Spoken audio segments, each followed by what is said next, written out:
뜨거운 정치 현안과 함께 대한민국을 바꿔나갈 정책을 집중 탐구합니다. 여의도 정책 발굴단. 지난주까지는 매주 수요일에 만나던 코너였는데요. 이번 주부터 화요일로 이사를 했습니다. 앞으로 매주 화요일마다 정책을 발굴해 주실 두 분 소개하겠습니다. 최지은 더불어민주당 선대위 대변인, 그리고 김재섭 전 국민의힘 비대위원입니다. 어서 오세요. 네, 안녕하세요. 안녕하세요. 네, 지금 유튜브로 저희 방송 생중계로 나가고 있습니다. 저희 모습을 직접 보고 싶으신 분들, 그리고 댓글로 참여하시고 싶으신 분들 유튜브에서 표창원의 뉴스 아이킥을 검색해서 들어와 주시면 감사하겠습니다. 김재섭 비대위원님, 네. 지금 이준석 대표 상황 좀 저는 개인적으로 좀 걱정이 좀 됩니다. 어떻게 보세요? 저도 뭐 걱정은 좀 되죠. 이제 별일 예. 없을 거라고 생각이 되긴 하는데 예. 아무쪼록 뭐 연락이 지금 안 된다고 하니까 네. 좀 최근에 이제 당내에서 불거진 어떤 갈등 양상들이 조금 뭐 상처가 된 게 아닌가라는 생각도 좀 들고요. 그러게요. 예, 제가 사실 정확한 내막은 모르겠습니다. 지금 당내에서도 그에 대해서 정확하게 아는 사람이 전혀 없는 것 같아서 네. 저도 뭐 추이를 좀 지켜봐야 될 것 같습니다. 네. 예. 그러니까 겉으로 드러나고 언론에 보도된 것만을 보자면 어쨌든 그 이수정 교수의 선대위원장, 공동 선대위원장 임명이라든지 혹은 행사에 대한 사전 고지 없이 일방적인 발표라든지 김병준 상임 선대위원장 관련된 뭐 패싱 논란이라든지 이런 것들이 아마 핵심이 아닐까 싶은데 그 이외에 다른 것도 혹시 있나요? 글쎄요, 저는 오히려 지금 말씀하신 내용들은 크게 중요한 건 아니라고 생각해요. 그래요? 어쨌든 대선 국면에서는 후보가 결정하는 거고, 네. 그 이제 이수정 교수를 모시는 면에 있어서도 이제 후보의 판단이 있었던 거고, 네. 이준석 대표는 사실 본인의 그냥 소신을 이야기했던 건데 네. 그런 것보다는 어떤 당의 개혁 노선이라든지 아니면 우리 당이 이준석 대표를 통해 많이 이런 식으로 변했는데 네. 그것이 약간 희석되는 모습들이 약간 우리가 선대위 구성이나 이런 면에서도 좀 실망스러운 모습들을 보여줬기 때문에 거기서 나오는 약간 내부적인 갈등이나 뭐 그런 뭐 속상함 같은 게 아닐까 싶습니다. 알겠습니다. 네. 조속히 이준석 대표가 입장 표명을 해주길 기다리면서요. 본격적인 정책 발굴에 들어가 보도록 하겠습니다. 오늘 정책은 손실보상 50조 원입니다. 윤석열 후보가 대통령이 되면 100일 동안 50조 원을 투입해서 소상공인 자영업자를 지원하겠다라고 했었는데요. 이재명 후보가 이걸 받겠다, 당장 하자 이런 제안을 했습니다. 최지은 대변인, 네. 민주당의 원래 입장은 이 공약 반대 아니었습니까?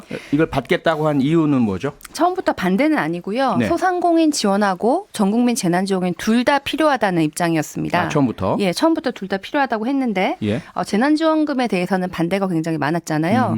그래서 이걸 가지고 계속 싸울 것이 아니라 예. 지금 야당에서도 동의하고 이재명 후보도 동의하는 것부터 먼저 하고 네. 그다음에 전국민 재난지원금의 경우에는 대통령이 되신 다음에도 할 수 있기 때문에 예. 지금 이 심각한 상황에서 우리가 더 이상 싸우지 말고 할 수 있는 것부터 먼저 하자 이렇게 입장을 내어놓으신 겁니다. 네. 김재섭 위원님 어떻게 생각하세요? 아니 사실 뭐 정말 재정이 화수분이고 나라 곳간이 넘쳐나가지고 전 국민한테 글쎄요 그것도 옳은지는 모르겠지만 어쨌든 줄 수 있다 그러면 그건 뭐 누가 반대하겠습니까? 결국은 예산이라는 것은 한정되어 있고 예. 코로나 상황 속에서 특히 피해본 계층이 있다 그러면 그 계층에 대해서 우리가 집중적으로 지원을 해야 되는 것이지 실제로 코로나 상황에서도 전혀 어떤 내 생활에 타격을 받지 않는 경제적인 여유가 오히려 생긴 사람들까지 주는 것이 과연 옳으냐. 예를 들면 그런 사람들도 동등하게 다 주면서 우리가 피해를 많이 본 자영업자들한테도 넉넉하게 지원할 수 있다 그러면 좋겠는데 그게 네. 안 되거든요. 예산이 불가능하거든요. 그렇기 때문에 저희는 애초에 전국민 재난지원금을 반대했었던 것이고 저희가 이 국가 채무라든지 이 채무가 증가하는 거에 대해서 굉장한 경계의 목소리를 냈음에도 불구하고 특히 우리 사회에 특히 대한민국 경제의 기반이 되고 있는 자영업자들이 네. 이번 코로나를 통해서 굉장히 많은 손해를 봤기 때문에 이분들을 적극적으로 지원하는 전제 조건 하에서 뭐 우리가 국가 이 채무를 발행한다든지 국채 국채를 발행? 발행한다든지 예. 아니면 추경을 한다든지 하는 것에 대해서 동의를 했던 것이기 때문에 네. 저희 입장은 달라진 것이 없고 지금 역제안은 어떻게 받아들이세요? 같이 하자라는 이재명 후보의 저는 입장. 이거는 이재명 후보가 결정을 한 거고 네. 민주당도 사실 지금 이재명 후보의 서포트를 하기 위해 사실 입법적으로도 굉장히 많은 도움을 주려고 하는 상황 아니겠습니까? 그렇죠. 상임위 위원장들도 다 배석을 한 상태에서 국민들에게 공헌을 했던 만큼 네. 이재명 후보가 진심이라고 그러고 지금 민주당이 국회에 압도적인 다수 의석을 확보하고 있기 때문에 마음만 먹으면 할 수 있는 부분이라고 생각합니다. 네. 최지은 대변인. 그런데 문제는 현실성 실현 가능성이잖아요.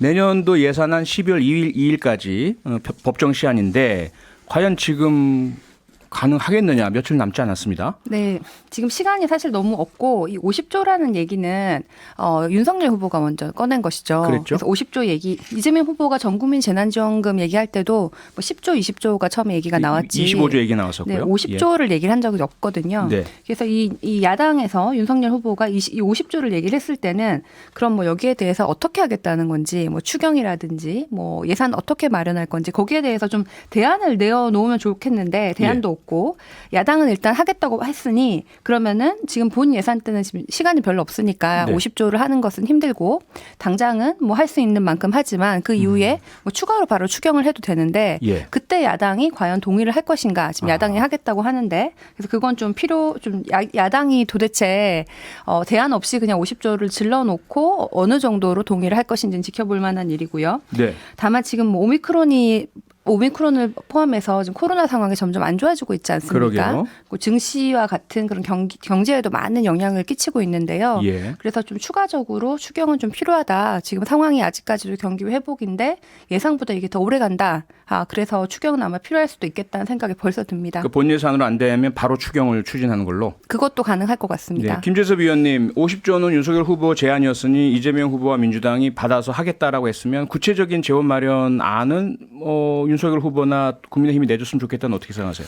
맞는 지금 말씀인데 예. 결국에는 이제 뭐 합의를 통해서 가야 되는 것이고 네. 지금 국민의힘이 이야기를 했고 이재명 후보가 받았던 만큼 여기에 대해서 우리가 충분히 합의를 도출할 수 있다고 생각합니다. 물론 법정 처리 기한이 12월 2일까지지만 네. 뭐 어긴 적 우리가 대부분 굉장히 많이 어기잖아요. 거의 그때 냈는 적이 국회가 없고 법을 많이 어겼습니다. 네, 네. 거의 그렇게 지켜진 적이 잘 없고 또 어떤 정치적 쟁점과 연계되어 있는 예산 같은 경우에는 또 논의를 통해서 이 시일들이 자꾸 미뤄지고 하는데 이거에 대해서는 우리가 지금 적어도 공감대가 있는 것이니까 네. 여당이 오케이를 한다 그러면 예. 갈 수 있는 부분이라고 생각하고 다만 이제 저는 그런 부분이 있습니다.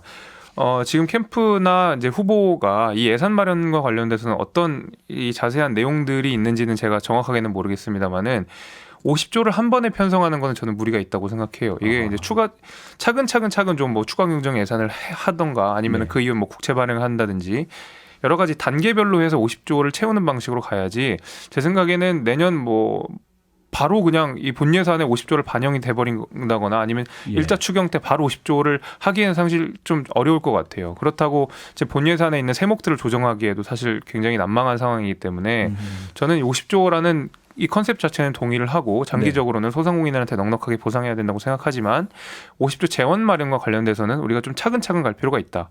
집중적으로 우리가 먼저 타겟으로 해서 지원해야 될 소상공인들이 있거든요. 네. 폐업을 했거나 폐업 직전까지 가는 그다음에 대출 이자가 연체된다든지 이런 식으로 우리가 가장 먼저 지원해야 되는 부분부터 지원을 하고 그 이후에 뭐 예를 들면 뭐 이 손해를 보전해야 된다든지 그렇게 다음에 적극적인 보상까지도 이루어져야 되지 않나. 저는 단계별로 이루어져야 된다고 생각합니다. 네, 한꺼번에가 아니라 단계별이면 좋을 것 같다. 그리고 구체적인 재원 마련 방안은 아무래도 후보 측에서 뭐 준비를 하고 있겠죠. 아직 공개는 안 되었으니까. 어떻게 생각하세요, 최 전 대표님? 후보 측에서 이제 후보 측의 뭐 경제 책사라고 불리는 김소영 서울대 교수가 인터뷰한 내용을 찾아봤는데 네. 이 50조의 재원 마련 방안이 초과 세수에 더해서 2020년도에 예산안을 조정하면 된다.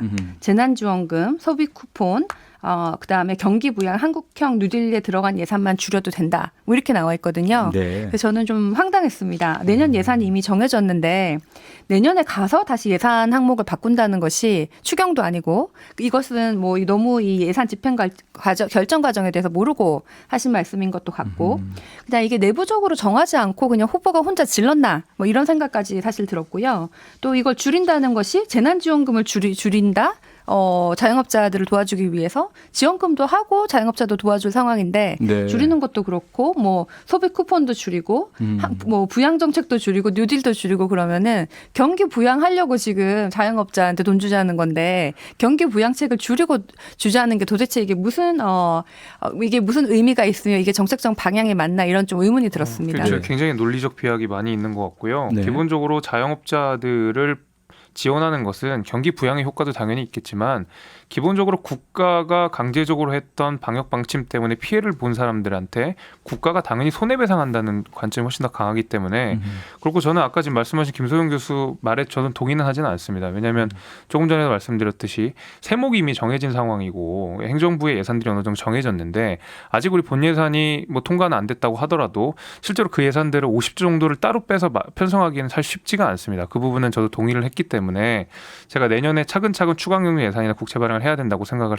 하는데 한편 이제 이런 것도 있습니다. 우리가 지금 50조 얘기를 하고 있는데 문재인 정부 내년 예산도 보면은 그 국채 그 적자 국채가 한 77조 정도가 돼요. 그리고 문재인 정부 5년 동안에 한 400조 정도가 적자 국채를 발행했거든요. 그걸 보면은 전임 새 정부를 합쳐도 문재인 정부가 했던 것보다 그 적자 국채가 더 많아요. 문재인 정부가. 그런 면에 있어서 예를 들면 이렇게 선심 쓰듯이 적자 국채를 팡팡팡 쓰다가 왜 소상공인들과 관련돼서 우리가 적극적으로 지원하자고 50조를 이야기하는 것에 대해서는 그렇게 소극적으로 나오는지 저는 사실 그 부분은 이해하기 어려워요. 지금 50조에 대해서 아무도 반대한 사람이 없고요. 지금 이 50조의 금액에 대해서는 지금 당장 예산에 반영하기가 쉽지 않다. 지금 며칠 안 남아서 그 얘기를 하는 거고 뭐 추경도 고려할 수 있다라고 얘기를 하는 거고 네. 제가 얘기한 것은 그 김소영 교수님이 적자 국채 발행이 거의 되지 않도록 하겠다.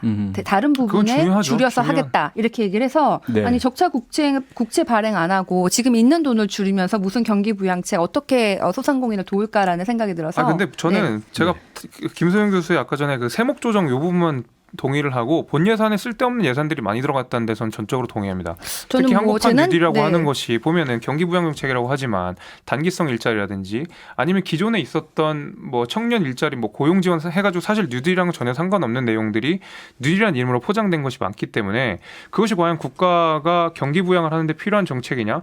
사실 이건 민간들이 오히려 더 이 경제에서 더 뛰고 활동하고 할 수 있게끔 제도적으로 마련해 주는 게 더 필요해. 구제를 좀 풀어주고 하는 것이 필요하지. 국가가 계속 단기 일자리를 만들어낸다고 그걸 어떻게 경기 부양이라고 하겠어요? 네, 뭐 일단 지금은 위기 상황이고요. 그러면은 민간이 일자리를 만드는 주체가 돼야 된다는 것에 아무도 반대하는 사람이 없습니다. 근데 위기 상황에 위기 관리에서 일자리를 잃고 있는 청년들에게 어떻게 할 것인가는 정부의 역할이라고 생각을 하고 또 한국판 뉴딜은 돈 지원뿐만 아니라 굉장히 많은 법률, 제도 지원이 포함되어 있다는 말씀을 드립니다. 네, 우선은 50조 원 소상공인 자영업자 지원에 대한 원칙에 민주당, 국민의힘 또 이재명, 윤석열 후보 동의한 부분이 저는 상당히 좀 긍정적이라고 생각을 하고요.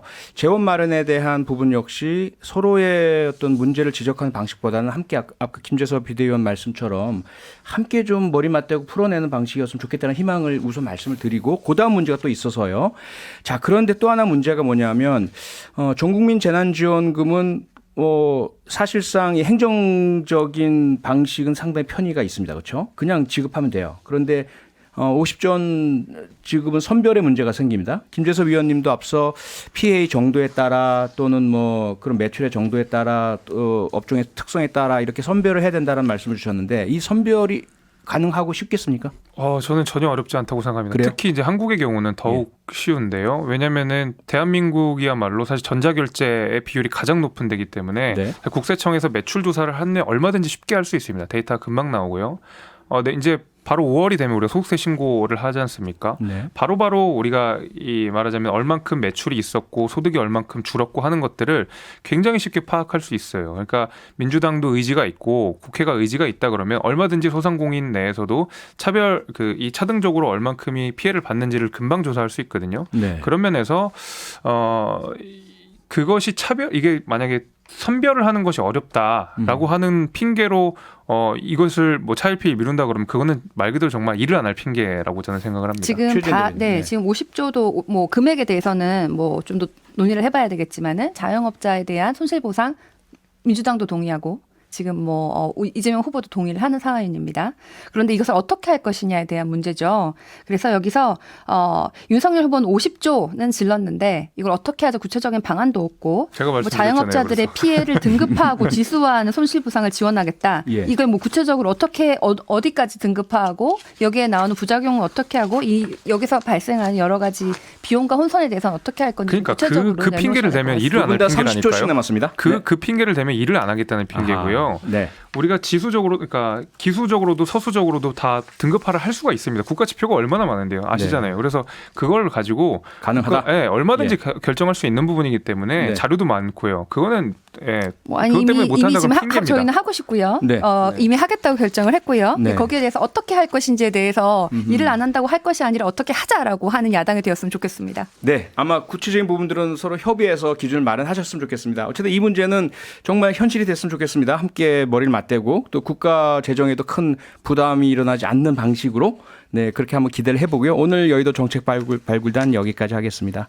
지금까지 최지은 더불어민주당 선대위 대변인, 김재섭 전 국민의힘 비대위원과 함께했습니다. 두 분 고맙습니다. 감사합니다. 평일 저녁 6시 5분에 여러분을 찾아갑니다. MBC 라디오 표창원의 뉴스 하이킥.